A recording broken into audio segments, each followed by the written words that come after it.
देव भगवान की जय। श्री दुबे जी महाराज की जय। आज पुनः कृपा करें गुरुदेव भगवान के चरित्र के संबंध में। जय सिया राम।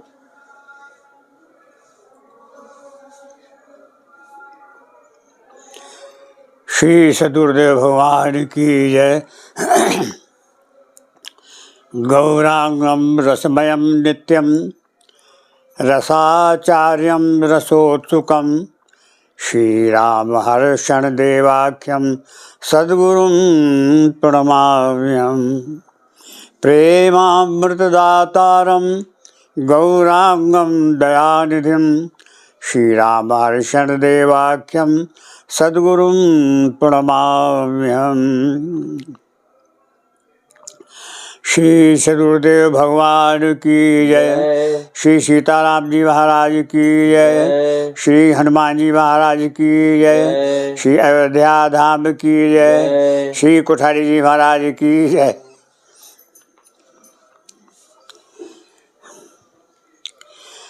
श्री कुठारी जी की प्रेरणा गुरुवर चारु चरित्र गोविंद दास वर्णन करूं वाणी करण पवित्र।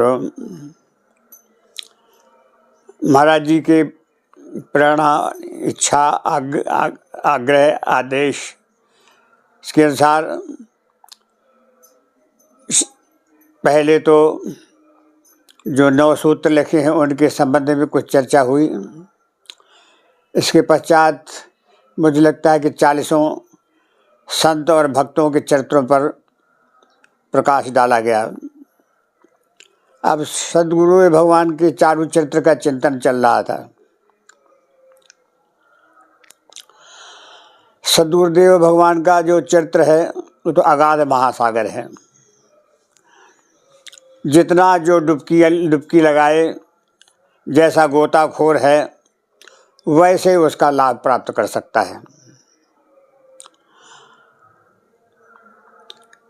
तो आज सदगुरुदेव भगवान के साहित्य के संबंध में किंचित चर्चा करेंगे। अब जैसे वे अगाध हैं वैसे उनका साहित्य भी अगाध है। साहित्य में उन्होंने कुछ तो नहीं छोड़ा। वेद पुराण शास्त्र उपनिषद गीता और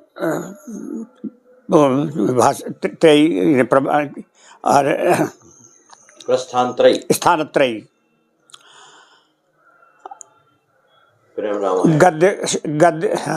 गद्य काव्य, पद्य काव्य, चंपू काव्य सभी का तो उन्होंने वर्णन किया है। सभी धाराओं में उन्होंने लिखा है। क्या महाकाव्य, क्या नाटक, क्या संगीत योग्य पद। तो ये सब जो कुछ होता है मेरी समझ में संभवतः सभी का मत होगा कि 3 प्रकार से ज्ञान की प्राप्ति होती है। ज्ञान जिसके आधार पर ये लिखना पढ़ना सुनना सब कुछ होता है, समझदारी रहती है। एक तो प्रातिभ ज्ञान। प्रातिभ ज्ञान जो प्रतिभा से उत्पन्न होता है। और ये प्रतिभा कहाँ से आती है? ये प्रतिभा आती है पूर्व संस्कारों से। पूर्व जन्म में हम जिस प्रकार की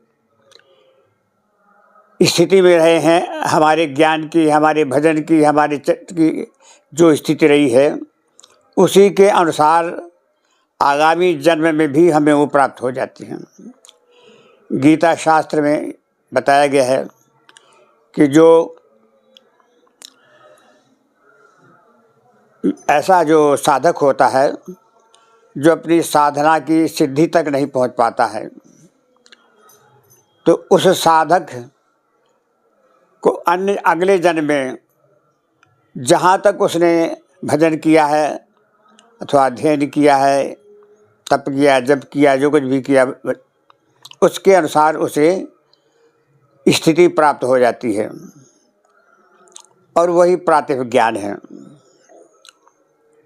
ये पूर्व जन्म के संस्कारों से जो प्रतिभा हमारी आनी चाहिए वही प्रारंभ हो जाती है। सामान्य रूप से देखा जाता है कि बड़े बड़े विद्वानों को देखा कि वो एक काव्य की कुछ पंक्तियां नहीं लिख पाते हैं, एक पद नहीं लिख पाते।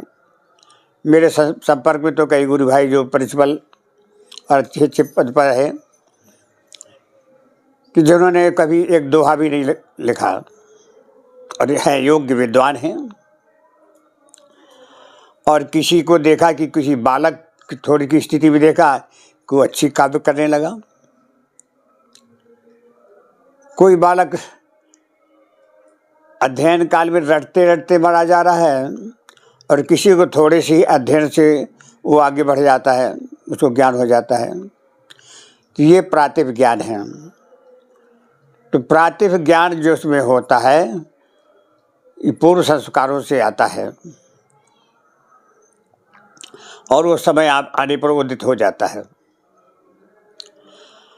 दूसरा ज्ञान अध्ययन परक ज्ञान होता है कि हमने पढ़ने लिखने के पश्चात अनेक शास्त्रों का, उपनिषदों का और ऐसे आध्यात्मिक ग्रंथों का अध्ययन किया, सत्संग वार्ताएं सुनी की। ऐसे इस क्रम में जो ज्ञान अर्जित होता है उसे मैं जानता हूँ कि अध्ययन परक ज्ञान है। अध्ययन से उसे इस ज्ञान की प्राप्ति हुई।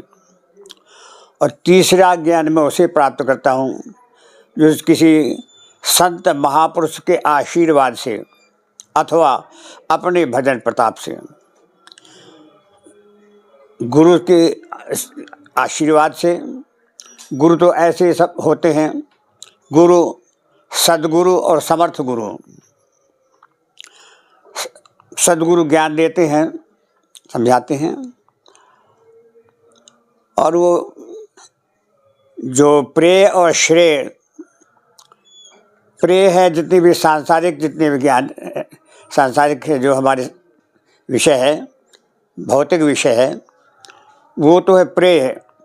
और जो आध्यात्मिक ज्ञान है हमारा, आध्यात्मिक पर जो विषय है वो है श्रेय।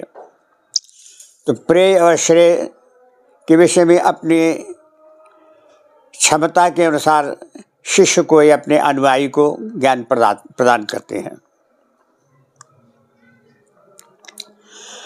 परंतु सद्गुरु जो होते हैं वो अपने पूर्व जन्म के संस्कार संपन्न होते हैं। दूसरों उनका कुछ भजन प्रताप या सद्गुरु सेवा, इससे उनको अधिक क्षमता होती है, उनमें अधिक अधिकार होता है, कुछ ज्ञान प्रदान करने की क्षमता होती है उनमें। और शिष्य को वो अपना सद ज्ञान प्रदान करते हैं जिससे उसका ऐहिक और आमुष्मिक अर्थात इस लोक में और परलोक में उसका कल्याण हो सके। तीसरे होते हैं समर्थ गुरु। समर्थ गुरु इस क्षमता में पहुँचे रहते हैं जिनको सिद्ध कह दें कि जो चाहे वो कर दे सकते हैं।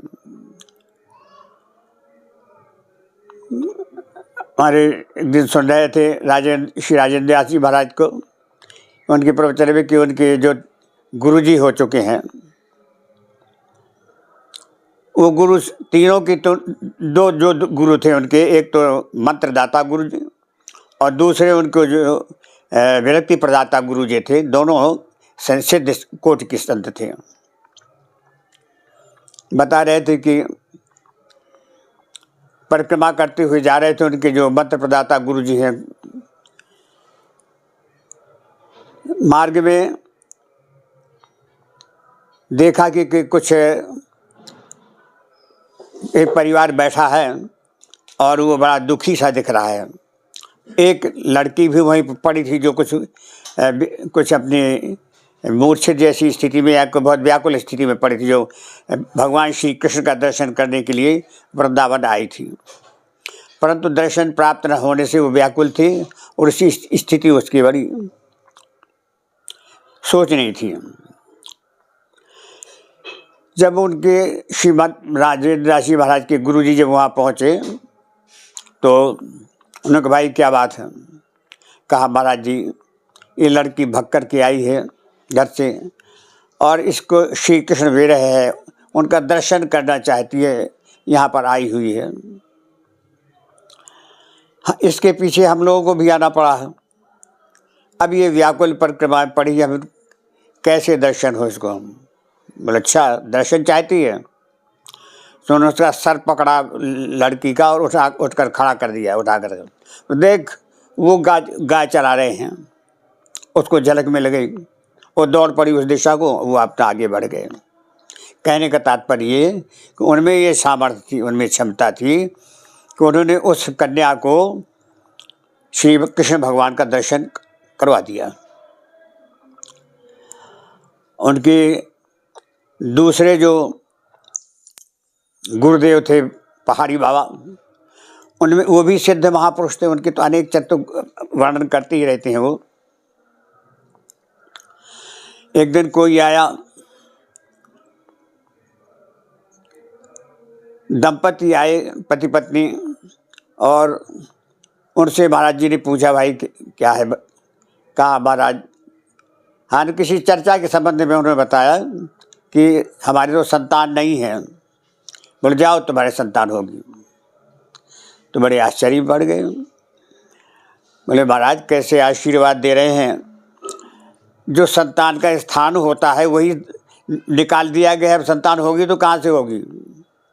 बोले बस जाओ भगो, हमने कह दिया तो निकल गया मुख से, एक नहीं 4 संतान होंगी। आश्चर्य पड़ गए।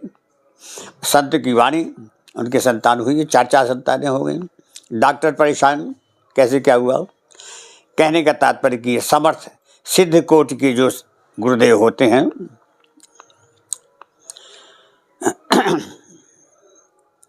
स्वामी जी के संबंध में भी एक दिन मैं चर्चा कर चुका हूँ इसी संदर्भ में कि परसवाही गांव है स्वामी जी की जो जन्मभूमि है पौड़ी के पास में, वहाँ श्री रामलीला का आयोजन प्रतिवर्ष होता है, अभी होता है। उस समय उसमें स्वामी जी का आमंत्रण होता था और अनिवार्य रूप से व्यवहारिक दृष्टि से भी और वैसे लीला प्रेम की दृष्टि से भी भगवान को वहाँ जाना होता था। स्वामी जी महाराज वहाँ गए थे। जिस परिवार के माध्यम से वो लीला होती थी उसमें एक लड़की थी जिसका विवाह हुए कुछ वर्ष हो गए थे और उसके कोई संतान नहीं थी। तो एक नादन ग्राम है वहीं पास में, वहाँ के एक व्यक्ति, उनका नाम भूल रहा है मुझे, स्वामी जी के सहपाठी कहें या उनके बाल सखा थे। स्वामी जी से बहुत मिले थे। कोई बोलने चालने में जैसे मित्र मित्र के बीच में संबंध संकोच नहीं रहता, वैसे वो थे।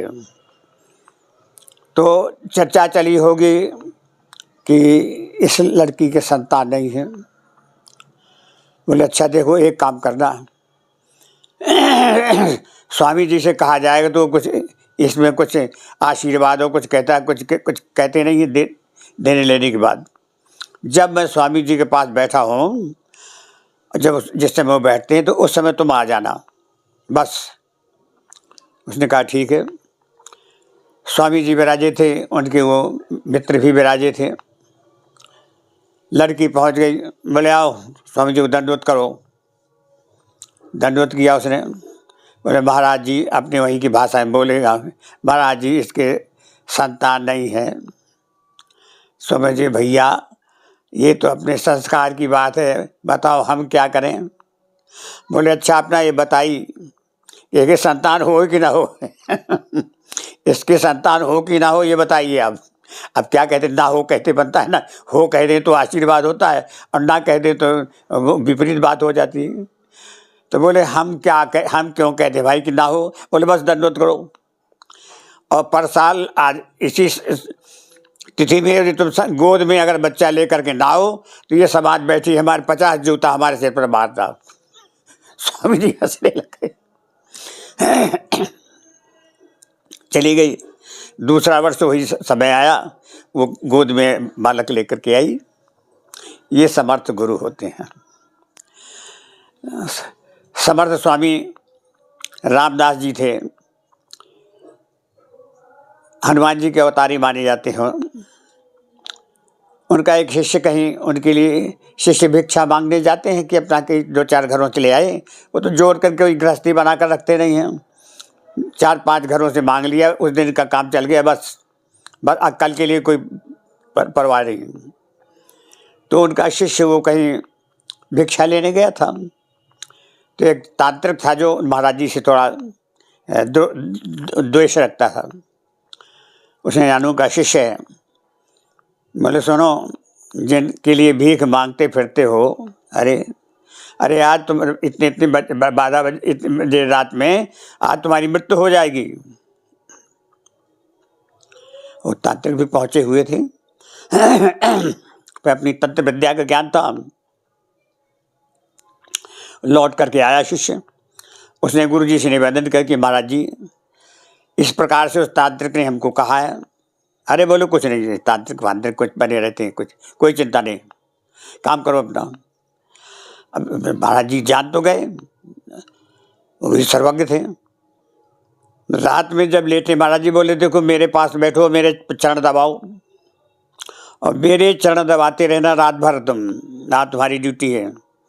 कोई आए बुलाए कुछ कहे उसकी ओर देखना भी नहीं, बस तुम तो मेरी ओर ध्यान रखना, देखना कौन क्या बुला रहा है। कोई भी प्रयास करे, कोई लोभ लालच दे, तुम यहाँ से हटना नहीं, मेरे चरण पकड़े रहना। ठीक है महाराज जी। अब उसका तांत्रिक के समय बताया हुआ समय आया उसकी मृत्यु का, और यम दूत गए, वो प्रयास करते रहे और देखा कि वो उनके चरण नहीं छोड़ सकते। वो महापुरुष थे, पहुँची उनके पास ही कुछ जाने की सामर्थ्य नहीं थी। अंत में यमराज ही स्वयं आ गए। अब वो प्रयास करने लगे, उन्होंने बहुत फांस वांस फेंकी अपनी उसको फंसाने की, लेकिन उसने देखा नहीं, वो अपना गुरुजी के चरण दबाता रहा।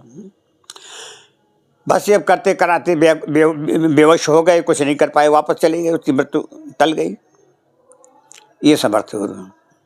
तो समर्थ गुरु जो कुछ चाहें तो वो कुछ भी कर सकते हैं। तो हमारे सद्गुरुदेव भगवान समर्थ गुरु ही है, समर्थ गुरु ही रहे, परंतु इनमें विशेषता थी, कोई चमत्कार कभी नहीं दिखाती थी। किसी को ना आशीर्वाद देना है, न किसी को कुछ कहना है कि ऐसा तुम्हारा हो जाएगा, तुम्हारा ऐसा काम बन जाएगा, तुम्हारी कुछ नहीं। किशोर जी जाने, किशोर जी की कृपा होगी, सब होगा, बस ऐसे कह देना, भले काम हो जाएगा परंतु आशीर्वाद के रूप में नहीं तुम जाओ तुम्हारे संतान हो जाएगी, जाओ तुम्हारा ही काम बन जाएगा, तुम्हारी नौकरी लग जाएगी, नहीं। उनकी कृपा से हो जाता था। तो ये तो मैंने जो सद्गुरु की अपनी मत के अनुसार जो कि विचार किया, तो भाई ये गुरु 3 प्रकार के हैं, गुरु और सद्गुरु और समर्थ गुरु। समर्थ गुरु में सक्षमता होती है, कुछ भी कर सकते हैं।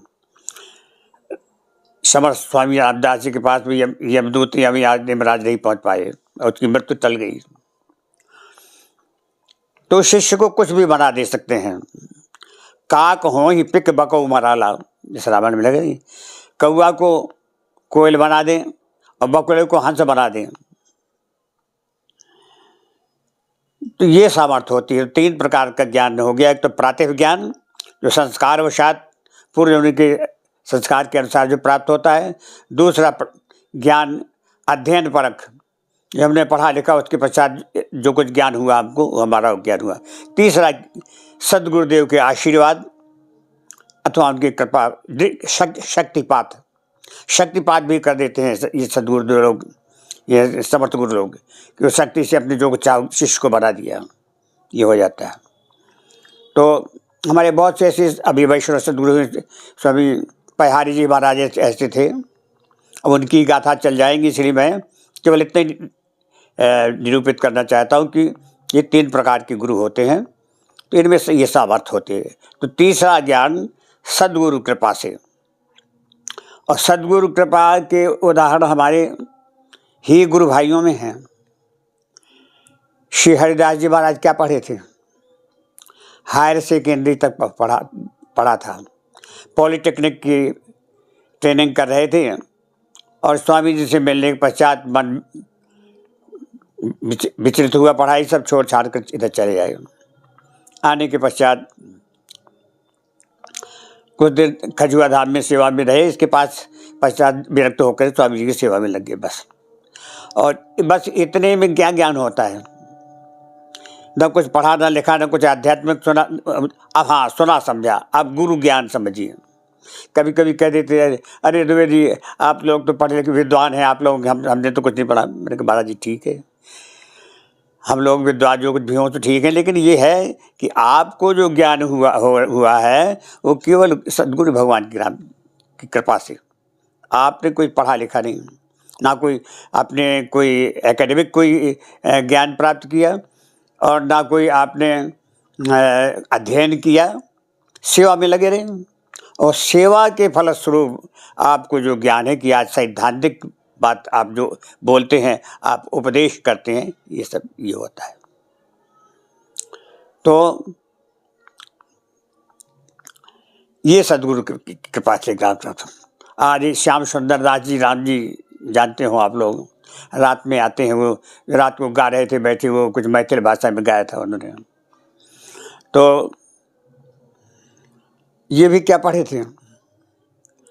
ये भी बाल्यकाल से ही कुछ कैसे सामान्य स्थिति में था परिवार के माता पिता लोग। और कोई महात्मा जी जो श्री राम लीला चलाते थे, उन्होंने अपनी मंडली में श्री राम जी का स्वरूप बनाने के लिए उनको मांग लाए थे। आ गए, अब उन्हें जो कुछ भी उस बीच में पढ़ाते भी रहे अपना, और उनसे लीला का कार्य भी लेते रहे। जब वो लीला से विरत हुए, सुरपाई से उतरे, तो स्वामी जी का दर्शन हो गया और स्वामी जी के आकर्षण में आ गए। तो किसी स्कूल में पढ़ने तो गए नहीं, स्वामी जी की सेवा में निरत रह गए। और स्वामी जी का जो कैंकर है उन्होंने भली बात किया। उनके चरित्र में मैंने बोला है कि वो सदैव स्वामी जी की जो सेवा जिस समय चाहिए उसमें तत्पर खड़े रहते थे। अवश्य देना है, स्नान कराना है, जी करना है, सब करना है। और उनके स्वामी जी के लिए वो बादाम घिस करके देते थे, तो उनके घिसते हाथ के नाखून घिस गए थे। तो ये उनको आज जो ज्ञान है, आज उन्होंने भले ही वो शास्त्री वास्त्री कुछ भी परीक्षा कुछ यहाँ दे ले हो गया, सस्ता है अयोध्या में, पर वो उनका आस्तिक शास्त्री कुछ नहीं। उनको जो ज्ञान हुआ वो स्वामी जी की कृपा से। नित्य स्वामी जी को कोई न कोई ग्रंथ दोपहर में सुनाते थे, सुनते थे। सैद्धांतिक चर्चाएं स्वामी से होती थी, स्वामी जी कुछ नहीं किसी चर्चाएं करते रहते थे। स्वामी जी का जो साहित्य है उन्होंने पढ़ा और इस प्रकार से उनको ऐसा माने ज्ञान हो गया कि उन्होंने आज कई ग्रंथ लिख डाले और उनको अध्यात्म का ज्ञान है, जबकि उस कोटि का अध्ययन नहीं है। ये उदाहरण है सद्गुरु कृपा और सामर्थ्य का। ऐसे बहुत से शिष्य होते हैं जिनको सद्गुरु उनको अपना सामर्थ्य दे देते हैं, अपना शक्तिपात करते हैं, उनको समर्थ बना देते हैं। तो ये तो सद्गुरु की चर्चा का विषय हो गया। अब आते हैं स्वामी जी के साहित्य में। यद्यपि बहुत दिनों से कुछ उनके साहित्य का अनुशीलन नहीं हो पाया, पर जो कुछ भी जब हुआ, उनके अधिकांश ग्रंथों में भूमिका आबादी ही है। और प्रेम रामायण जैसे में उन्होंने पहला अपना महाकाव्य लिखा। उन्होंने कहा था कि ये इसकी टीका हम द्विवेदी जी से ही चाहते हैं, जबकि हमारे और भी वरिष्ठ गुरु भाई थे, बोले नहीं इसकी टीका द्विवेदी ही करेंगे। उस समय ना तो कंप्यूटर थे, ना कोई ऐसी सुविधाएं नहीं थी। मैंने लिखना प्रारंभ किया उनकी आज्ञा के अनुसार। पहले तो उन्होंने यही कह दिया था कि जब प्रेम रामायण तैयार हुई, हस्तलिपि उसकी थी, तो उन्होंने कहा ये हम आपको देते हैं, आप इसको, हमारा भाव न बिगड़ने पाए, आप कवि हो और आप हमारे भावों को जानते हो, इस कारण से जो भी कहीं सुधार करना चाहते हो बस उस सुधार को कर सकते हो, हमारा भाव न बिगड़े। अब थोड़ा इस कवित्व के विषय में थोड़ा जानकारी होने के कारण अभी तो है ही है, क्योंकि तीनों ग्रंथ, तीनों जो साहित्य हैं टॉप तक पढ़े, हिंदी, संस्कृत, इंग्लिश, तो अब भले सब भूल रहा है, कुछ ऐसा लगता है सब, परंतु पढ़ा तो उनके तीनों का साहित्य हमने टॉप तक पढ़ा। तीनों के साहित्य का ज्ञान, कई लोगों को PhD की गाइडेंस दी। ज्ञानवती अवस्थी जी आती हैं, गुरु बहन अपनी, जो डॉक्टर ये रही डिग्री कॉलेज की प्रिंसिपल। स्वामी जी के साहित्य के विषय में कोई यदि किसी को टॉपिक देती थी उसका PhD का, तो भैया द्विवेदी के पास जाओ, जिसके विषय में वही बता पाएंगे, हम आपको देते हैं टॉपिक अवश्य, पर गाइडेंस उनके लो जाकर के। कई लोगों को गाइड किया। पहले जो स्वामी जी का जो PhD की है, पटना में था, एक हमारे गुरु भाई हैं श्री राम सुंदर जी दीक्षित, चले गए इस समय गत वर्ष। उनके गाइड ने उनको विषय दे दिया प्रेम रामायण का। न तो गाइड को कुछ पता था उसके विषय में, और न उस शोधकर्ता को ज्ञान था कुछ उसका। और PhD का वो क्या नाम उनको स्टॉप दे दी उनको, सिनॉप्सिस। अब वो राम सुंदर जी दीक्षित आए, बोले भैया ऐसी ऐसी बात है कि हमने प्रेम रामायण में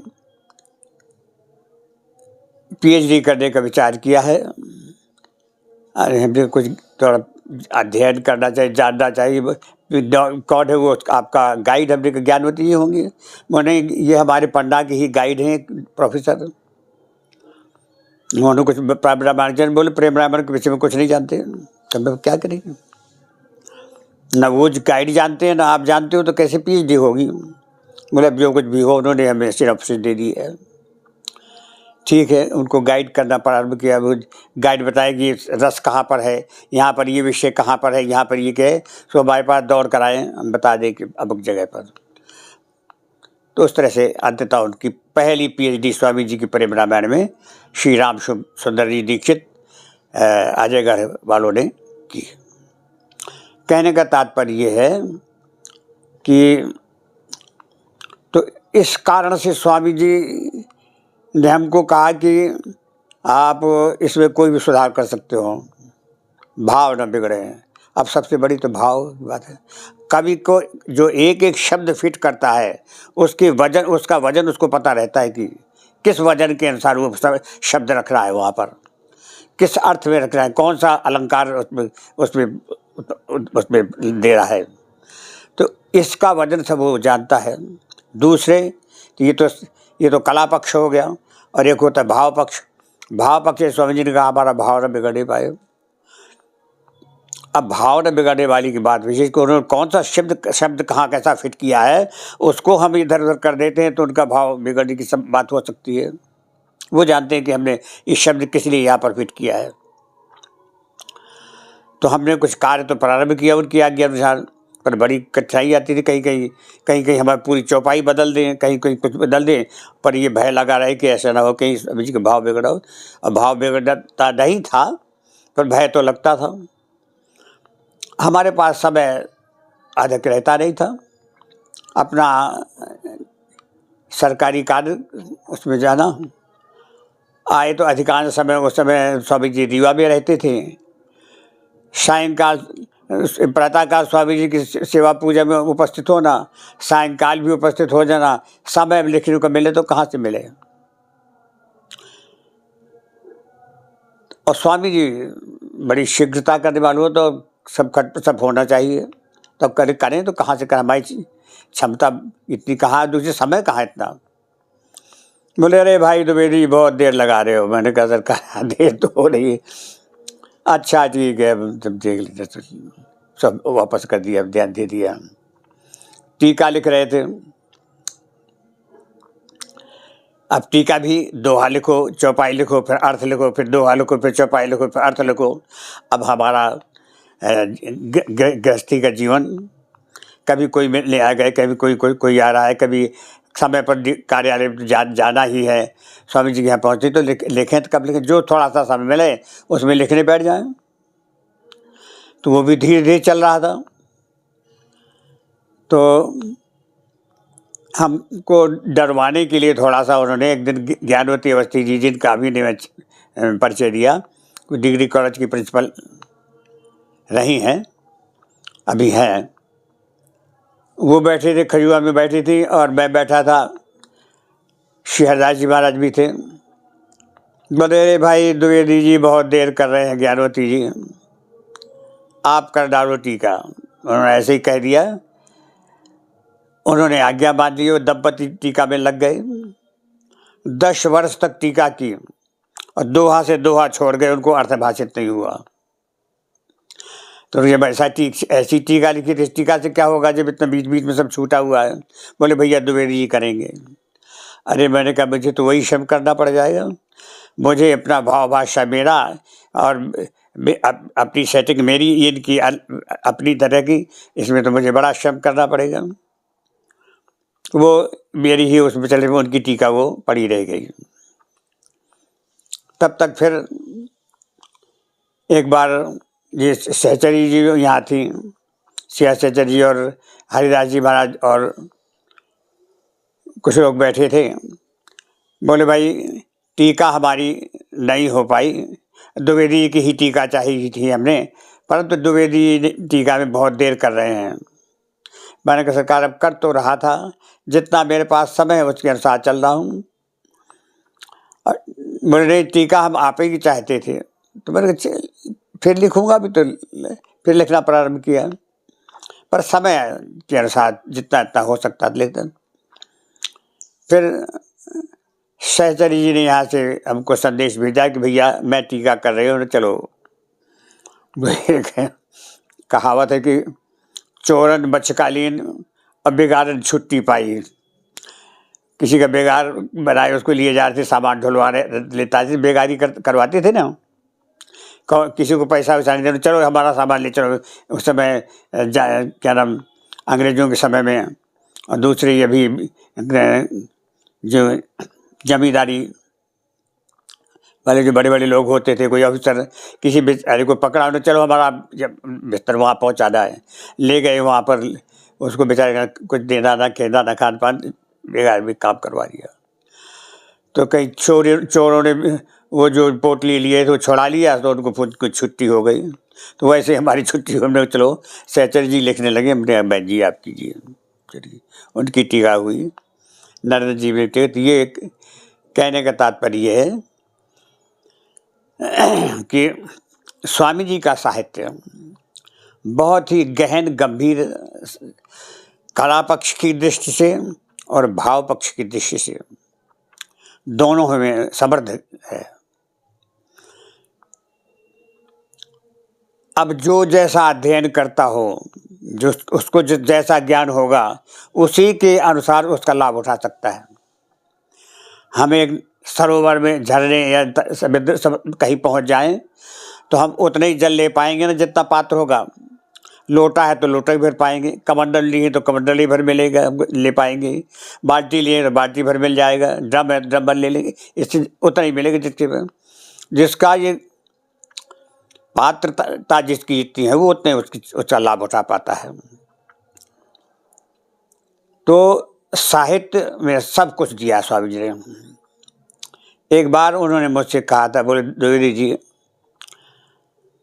हमने अपने साहित्य में अपने शिष्यों के लिए सब कुछ दे दिया है, कहीं दूसरी जगह झांकने की आवश्यकता नहीं है। अर्थात ना तो उन्हें वेद को देखना है, ना उन्होंने उनको उपनिषद देखने हैं, ना उनको किसी शास्त्र को, ना किसी पुराण को देखना है, ना किसी के ग्रंथों और साहित्य को देखना है। इसी में सब कुछ है, जितना भी अध्यात्म तत्व है, और ये वास्तविकता है। स्वामी जी ने अपने प्रेम रामायण में संपूर्ण अध्यात्म तत्व, निगूढ़ तत्वों का उसमें दे करके उसे समृद्ध बना दिया है। अब उसको जो जितनी क्षमता वाले है वो उसको उतना ही समझ पाएंगे, उतना लाभ उठा पाते हैं। तो प्रेम रामायण एक ही ग्रंथ पर क्या उनके 40 ग्रंथ हैं, इसके लगभग ग्रंथ हैं, और सब अपने इसी कोट की ग्रंथ हैं। तो प्रेम रामायण का नाम ही बताता है कि प्रेम रामायण, अर्थात कौन सी रामायण है। रामायण माने क्या होता है? राम और आयन, ये दो शब्द हैं, इनको दोनों को मिला देते हैं तो बन जाता है रामायण। राम तो राम जी है, जानते ही हैं, और आयन माने होता है घर। राम जी का घर माने राम जी जहाँ निवास करें तो वो रामायण हो गई। परंतु रामायण में राम जी का चरित्र जिसमें विराजित है वही उसी में तो राम जी है, राम जी का चरित्र है, वही राम जी हैं। परंतु स्वामी जी ने ये विलक्षण नाम दिया कि प्रेम रामायण। प्रेम तत्व का ही विशेष उसमें निरूपण किया गया है। अब प्रेम तत्व तो ऐसा है, मैंने एक दिन प्रेम प्राबल्यम सूत्र पर बहुत कुछ बोला था, इसमें है। तो इस रामायण में प्रेम शब्द की परिभाषा और विशेषता बताने चलूँ तो बहुत बड़ा समय होगा, लगेगा। तो प्रेम की व्याख्या नहीं करनी है हमको ये बताना है कि वो रामायण है, ये भगवान का वो भवन है, ये ग्रंथ है जहाँ प्रेम स्वरूप राम जी विराजते हैं। राम जी कोई एक आदर्श महापुरुष के रूप में नहीं जिसमें जैसे रामचरितमानस में है, इसमें प्रेम रामायण है, प्रेम स्वरूप साक्षात है। अब प्रेम की चर्चा में नारद भक्ति सूत्र में नारद जी ने तुरंत कहा कि बोले अनिर्वचनीयम प्रेम स्वरूपम, प्रेम का जो स्वरूप है अनिर्वचनीय है, वर्णन से परे है, कथनी से कहा नहीं जा सकता वाणी से, उसका अनुभव ही किया जा सकता। मैं इसलिए बता रहा हूँ प्रेम जो है वो देखने सुनने समझने बस नहीं, तो केवल अनुभव का विषय है, अनुभव गम्यम सूक्ष्मतरम, बड़ा सूक्ष्म विषय है, अनुभव गम्य है, और इसकी प्राप्ति भी बड़ी कठिन है।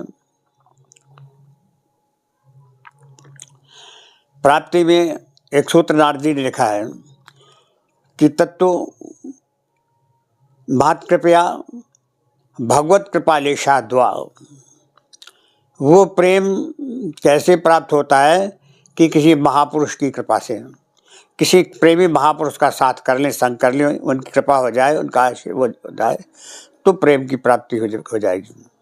अथवा भगवान की कृपा का लेश मात्र प्राप्त हो जाए तो प्रेम प्राप्त हो जाए। क्योंकि प्रेम ही है जगत में, चाहे लोक संसार में देखिए और चाहे परमार्थ में देखिए, प्रेम ही तत्व एक ऐसा है कि जो को जोड़ता है और उसको आनंद में बना देता है। संसार का जो लौकिक प्रेम है ये तो प्रेम ही है, प्रेम वही है, परंतु यहाँ वो वासना के रूप में हो जाता है, स्वार्थ के रूप में हो जाता है, काम के रूप में हो जाता है। हम स्वार्थ से किसी से प्रेम बना रहे, वो प्रेम नहीं है, वो अपना स्वार्थ है, उसे प्रेम कह देंगे। आजकल तो प्रेमी युगल बहुत होते हैं कि बाद उनका प्रेम हो गया था और जाकर के कुछ दिन रहे, किसी ने एक उसको मार डाला कि उसको मार डाला, कहीं दोनों जाकर फांसी में लटक गए, ऐसे प्रेम होते हैं। तो वासना परक प्रेम या स्वार्थ किसके साथ हमने किसी से प्रेम किया, तो ये प्रेम नहीं है। प्रेम तो ऐसी मूल्यवान वस्तु है कि जिसके विषय में कुछ कहा नहीं जा सकता। जो प्रेमी जो होते हैं उस प्रेम का अनुभव करते हैं। अगर कहीं प्रेम हो गया, भले ही संसार में ही प्रेम, किसी संसारी उससे प्रेम हो, स्त्री हो पुरुष हो, उनको जब यदि सही प्रेम है तो उस प्रेम का अनुभव वो करते हैं। लोक में भी हमारे ऐसे प्रेमी हो चुके हैं जो आदर्श प्रेमी हुए और उनका नाम साहित्य में है। लैला मजनू का नाम से लोग सुनते हैं और शीरी फरहाद का नाम है। लैला मजनू प्रेमी हुए। लैला एक कोई राजकुमारी थी और मजनू कोई व्यक्ति था साधारण। उसके विषय में हमारा अधिक अध्ययन नहीं है, पर इतना है जानते हैं कि उनके प्रेम आदर्श के विषय में। तो उन दोनों का प्रेम था।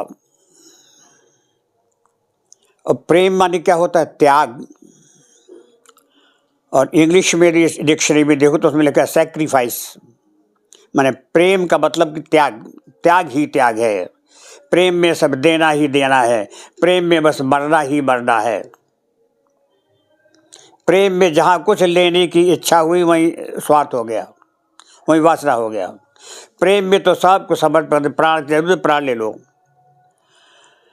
प्राण की आहुति दे देते हैं। और इसमें प्रेम पर ही मैं बोलने लगूंगा तो प्रेम में सब विषय चला जाएगा। तो कहने का तात्पर्य कि एक बार उदाहरण में देता हूँ लैला मजनू का प्रेम। एक बार लैला ने मजनू को बुलवाया तो एक सहेली को, आप ये दोनों काम कर रही हैं, बीन भी रही है गैस को, तो मन को एकाग्र कीजिए इसका बिल्कुल। तो प्रेम तो लैला की कोई सखी मजनू को खोजने के लिए गई। कुछ लोग खड़े थे, सखी पहचानती नहीं थी। उसने कहा भाई आप लोगों में मजनू कौन है?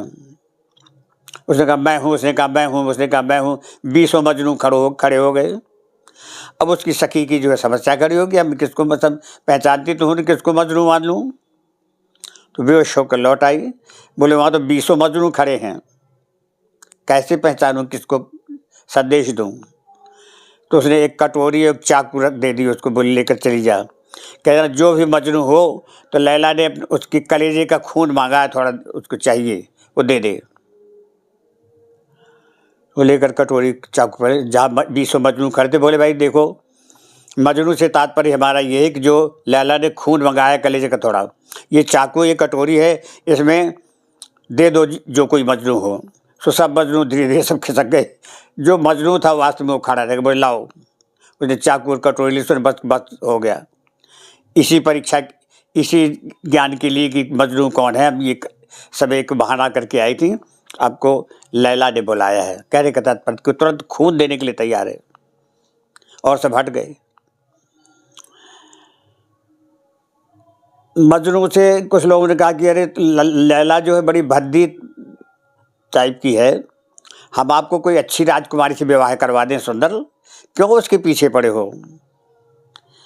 तो मजनू ने कहा कि बंधुओं, आप लैला को अपनी नज़रों से देखते हो, जरा मजनू के नज़रों से देखो, तब लैला की सुंदरता का पता चले। क्या मतलब कि जो प्रेमी का मूल्य, प्रेमी का जो प्रेमी का जो मान्यता, जो प्रेमी का जो उससे लगाव जो होता है, वो प्रेमी ही जानता है। उसकी आंखें दूसरों कोई दूसरी आंखें ना होगी। उन आंखों, मजनू की आंखों का तात्पर्य कि मजनू जिस भाव प्रेम जिस स्तर से उसको देखता है, ऐसा वो प्रेम है। तो कहने का मतलब यही है कि प्रेम बहुत बड़ी बहुमूल्य वस्तु है। जहाँ यदि प्रेम नहीं है तो नीरस है, वही रस है प्रेम। इसलिए मैंने अभी जो ग्रंथ में व्याख्या की है उसमें ये निरूपण किया मैंने कि ये चारों एक हैं, प्रेम ब्रह्म, प्रेम रस और आनंद। ब्रह्म उसी को प्रेम कहते हैं, वही रस है और वही आनंद है। इसकी व्याख्या उसमें पढ़ने पर मिलेगी, विस्तार किया। तो कहने का तात्पर्य यही है कि प्रेम ही सब कुछ है। प्रेम जगत में सार और कुछ सार नहीं। संसार में प्रेम ही सार है। जहाँ प्रेम नहीं है वो नीरस है, कुछ नहीं है। अब प्रेम है तो वही क्या कहना। तो वो प्रेम तो वो उस उच्च कोटि का जो अनुभवगम्य प्रेम है, जैसे एक सिनेमा के गाने में सुन रहा था कि मोहब्बत ऐसी धड़कन है जो समझाई नहीं जाती, समझाया नहीं सकते कि वो धड़कन कैसी, वो कैसा हृदय का अनुभव है, वो अनुभव ही बन ही जाता है और कोई दूसरा नहीं जाता। तो ऐसा जो प्रेम है, उस प्रेम तत्व को प्रधानता दे करके स्वामी जी ने भगवान श्री राम जी के चरित्र का इसमें वर्णन किया है। प्रेम रामायण है। तो इस प्रेम रामायण में उसके एक नायक श्री राम जी और किशोरी जी, और दूसरे श्री लक्ष्मी जी महाराज और उनकी पत्नी सिद्धि जी। श्री लक्ष्मी जी महाराज उनके साले और सिद्धि जी उनकी सरहज। इनका जो प्रेम है, और इनका ही प्रेम नहीं, समग्र मिथिला नगरी का, मिथिला के कण कण का जो प्रेम है भगवान श्री राम जी से, और भगवान श्री राम का उनसे जो प्रेम है, वो प्रेम वर्णन किया गया है। मैं उस दिन अभी निवेदन कर चुका हूँ कि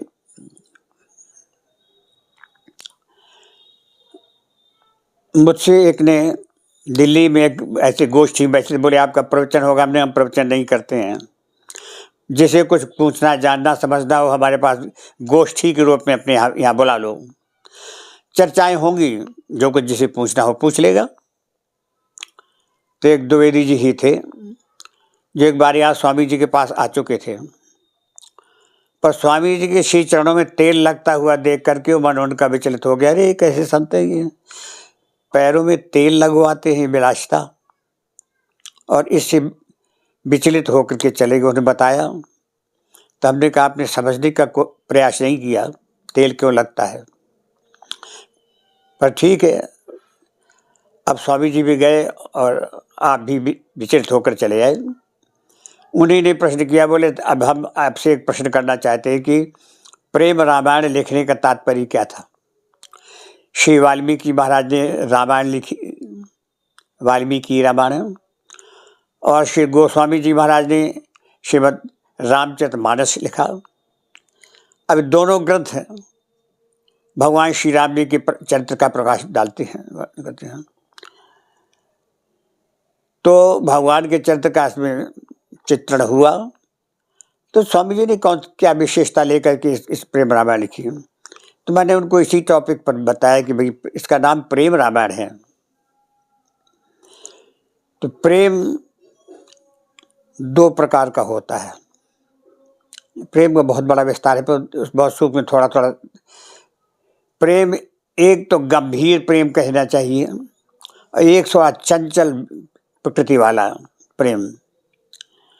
तो गंभीर प्रेम का उदाहरण लीजिए, जैसे एक तालाब, सरोवर भरा हुआ है, शांत प्रशांत भरा है, सरोवर भरा है, अपनी सीमा के अंदर वो मर्यादा में अपनी है।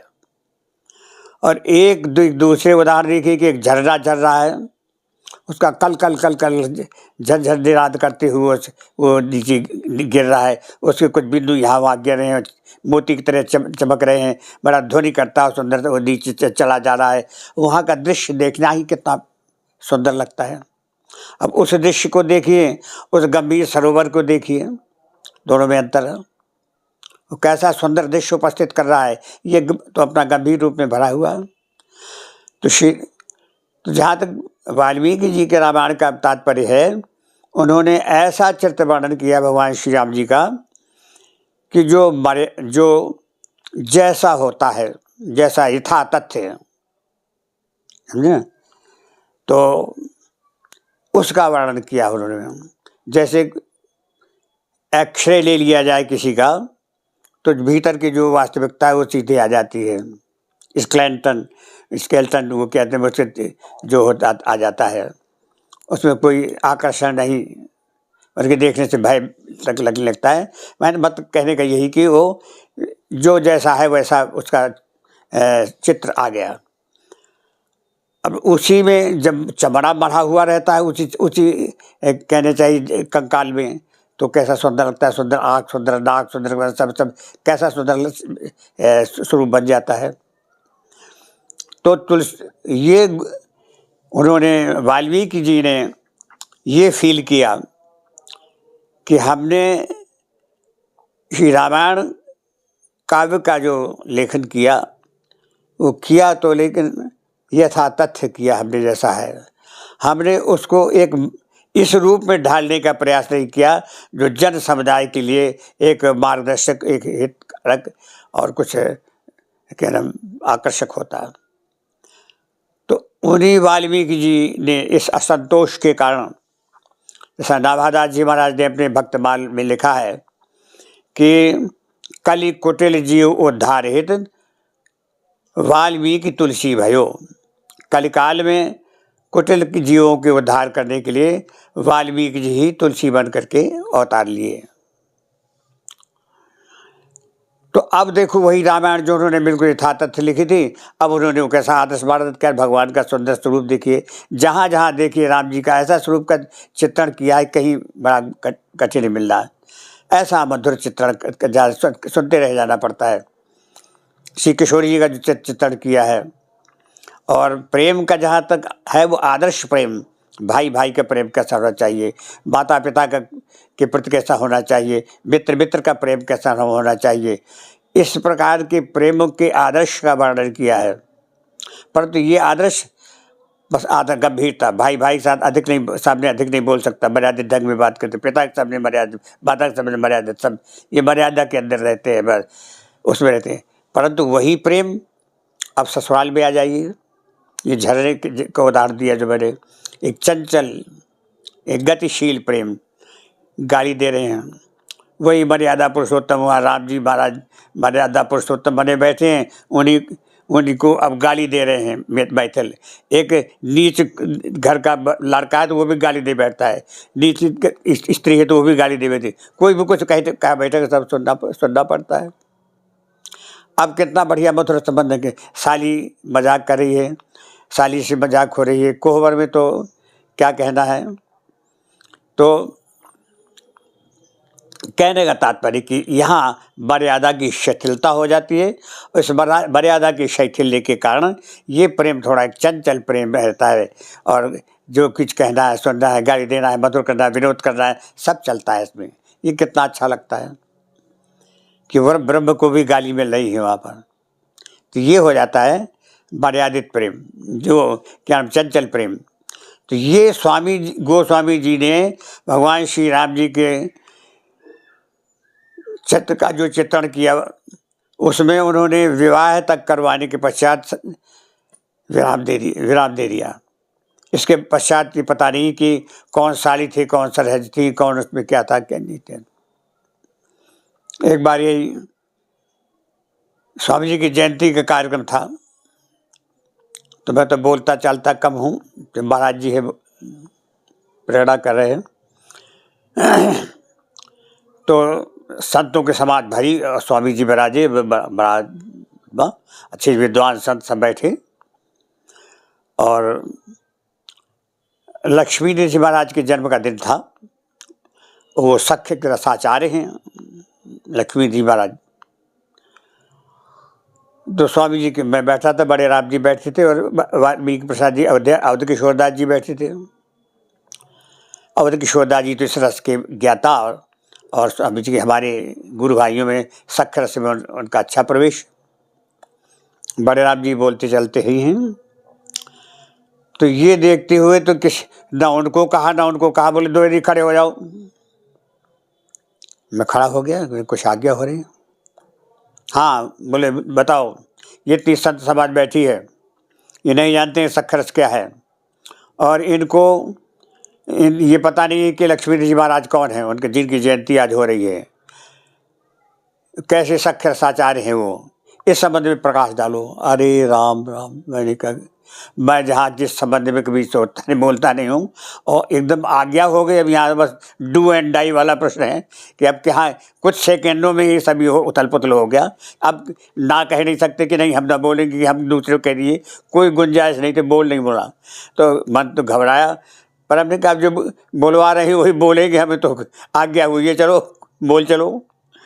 बोले, पर डरते हुए बोले कि जिस साहित्य का हमारा रस नहीं है, उस रस के विषय में हमको बोलना पड़ रहा है। बोले, मन में लगा तो रहा कि अंत में कान पकड़े न जाए कि क्यों जी ऐसा क्यों कहा, पर अंत में जब बोलने के बाद बैठ गए तो बड़े राम जी ने हमारी पीठ थपथपाई। अरे हमने कहा बन गया, लगता है बन गया, जम गया। कहने का तात्पर्य कि तो सख्यरस प्रधान, प्रेम प्रधान ये ग्रंथ है, इसलिए इसका नाम हुआ प्रेम रामायण है। प्रेम रूपी राम जी का घर है ये प्रेम जो है वो राम जी का घर है, लेकिन प्रेम स्वरूप, व्यवहार स्वरूप और मर्यादा स्वरूप और इन सब चीज़ें नहीं, जहाँ शुद्ध शुद्ध चंचल प्रेम की स्वरूप है भगवान। उनके साथ कुछ भी व्यवहार मिथिला में हो रहा है, सबको सहन कर रहे, मुस्कुरा रहे हैं। मैंने उस दिन निवेदन किया था कि लक्ष्मण जी महाराज जब कोहबर में गए एक दिन, तो जहाँ से गाली पड़ी उनको तो बड़ा नाक मुँह बनाया उन्होंने। बोले कि सब गाली देते हैं। भैया की ओर निहारा तो देखा वो मुस्कुरा रहे हैं। भरत जी के ओर देखा, बोले तो साधु हैं, चुपचाप बैठे सुन रहे हैं। और सब शत्रुघ्न जी तो छोटे थे, क्या करें, तो बार बार कसमसाएं। और राम जी के विरुद्ध कोई गाली दी जाए, कुछ बोल जाए तो इनको सहन कहाँ हो सकता है। मतलब मिथिलेश जी महाराज को फटकार मारा। और वहाँ भरत जी जब चित्रकूट पहुँच रहे थे तो वहाँ देखिए धनुष लेकर खड़े हो गए, मैं इनको संग्राम में समाप्त कर दूंगा। ये तो लक्ष्मण जी थे, पर आज कुछ नहीं कर पा रहे।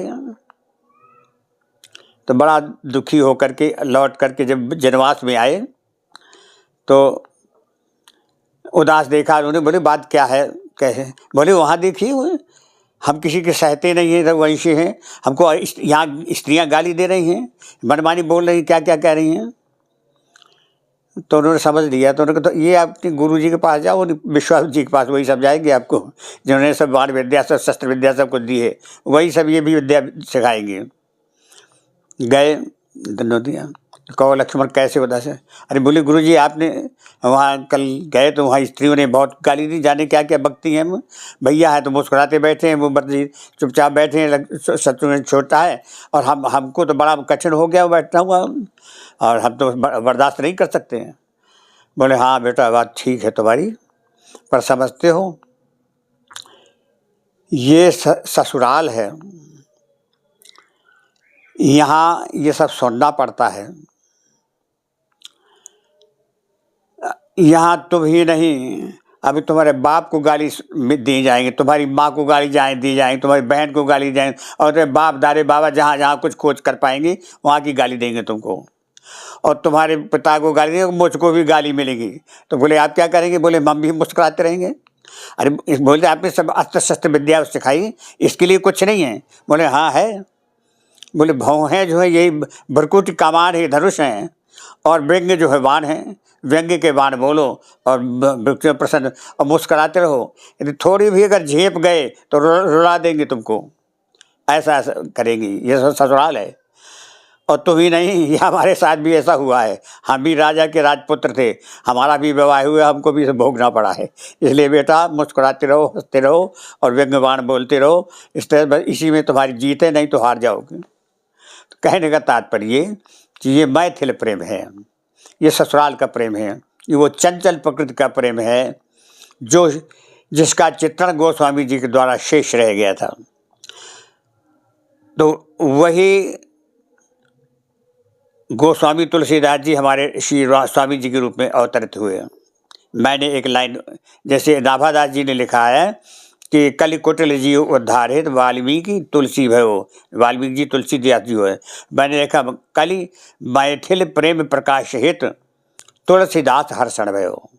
वही तुलसीदास जी मैथिल प्रेम प्रकाश करने के लिए ये आज इस नाम से अनंत श्री स्वामी रामहर्षण दास जी के रूप में अवतरित हुए हैं।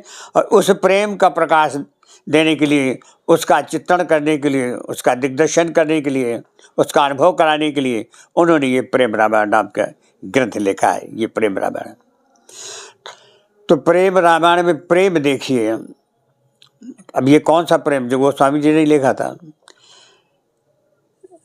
सरहज और नंदोई का प्रेम कैसा होता है, ननद और भाभी का प्रेम कैसा होता है जी, और सखी का प्रेम कैसा होता है, साली का जीजा का प्रेम कैसा, ये तो आज लोक में भी होता है, लेकिन वास्तविक प्रेम जो जिसे कहते हैं, तो प्रेम क्या है? प्रेम में जहाँ काम की गंध न हो वो प्रेम है। जहाँ काम की गंध वो काम हो जाता है, नहीं तो वो वासना और क्या वो हो जाता है, क्या कहते हैं, स्वार्थ हो जाता है। तो जहाँ प्रेम में देना ही देना है, लेना कुछ नहीं है, जो कुछ भी है प्रेम। गोपियों ने सब कुछ इसीलिए भगवान के लिए सब कुछ छोड़ दिया था, सर्व त्याग कर दिया, और उसमें ये रहता है कि अपने प्रीतम के सुख के लिए ही सब कुछ करना है हमको। अपने सुख की गंध नहीं रह जाती कि हमको कुछ मिलेगा, उसमें तो हमारे प्रीतम को सुख हो, बस वही प्रयास रहता है। इसीलिए निवेदन कर चुका हूँ, प्रसंगा पड़ा है कि 3 प्रकार की रति माने प्रेम होता है। प्रेम के कई स्वरूप बताए गए हैं। प्रेम, प्रीत, प्रणय, स्नेह, राग, अनुराग, भाव, महाभाव तक की स्थिति पहुंचती है। सबकी विशिष्ट व्याख्याएं हैं, अपने अपने भेद हैं। तो रति माने प्रेम जो है 3 प्रकार का बताया गया। 3 प्रकार की रति होती है। एक साधारण रति, एक समंजसा रति और एक समर्था रति। साधारण रति होती है, साधारण प्रेम, कि उसमें प्रेमी जो है अपने प्रेमास्पद माने अपनी प्रीतम से क्या चाहता है कि हम अपना उनसे सुख उठा लें, सब सुख ले लें, अपना सुख प्राप्त कर लें। ये साधारण रति है, प्रेम है। और जो समंजसा रति प्रेम होता है, उसमें जो प्रेमी होता है वो चाहता है कि मुझको भी प्रेम सुख मिले और हमारे प्रीतम को भी सुख मिले, दोनों को चाहते हैं। और समर्था रति वाले जो प्रेमी होते हैं वो अपने प्रेम से कुछ नहीं, हमें सुख कुछ नहीं, हमारे प्रीतम को ही सुख मिले, बस कुछ नहीं, हमारे प्रेम नाम की कोई गंध नहीं। ये समर्था रति है। तो इसके उदाहरण भी दिए गए हैं। साधारण रति के उदाहरण में आती है कुब्जा देवी जो थी, वो भगवान श्री कृष्ण से अपना प्रेम चाहती थी, अपना सुख चाहती थी। समंजसा रति जिसमें दोनों का सुख चाहते हैं, वो भगवान श्री कृष्ण की जो रानियां थी 16,108, उनका ये था कि हम भी सुखी रहें, हमारी प्रीतम भी सुखी रहें, वहाँ समंजसा रति। और तीसरे में जो सबसे उच्च कोटि की रति है वो है समर्था रति, जिसमें कवदाह में आती है गोपियाँ सब कुछ भगवान के लिए, हमारे लिए कुछ नहीं, जो कुछ भी है सब प्रभु का, उन्हीं के लिए। सब पति पुत्र सब रिश्तेदार घर द्वार सब छोड़ कर सब उनको, सब उन्हीं के लिए है। अपने सुख के लिए कुछ नहीं कि हमको ऐसे सुख मिल जाए, नहीं, जैसे वो प्रसन्न रहे बस। और इसका मैंने एक दृष्टांत दिया है कि एक बार, समय क्या हो रहा है,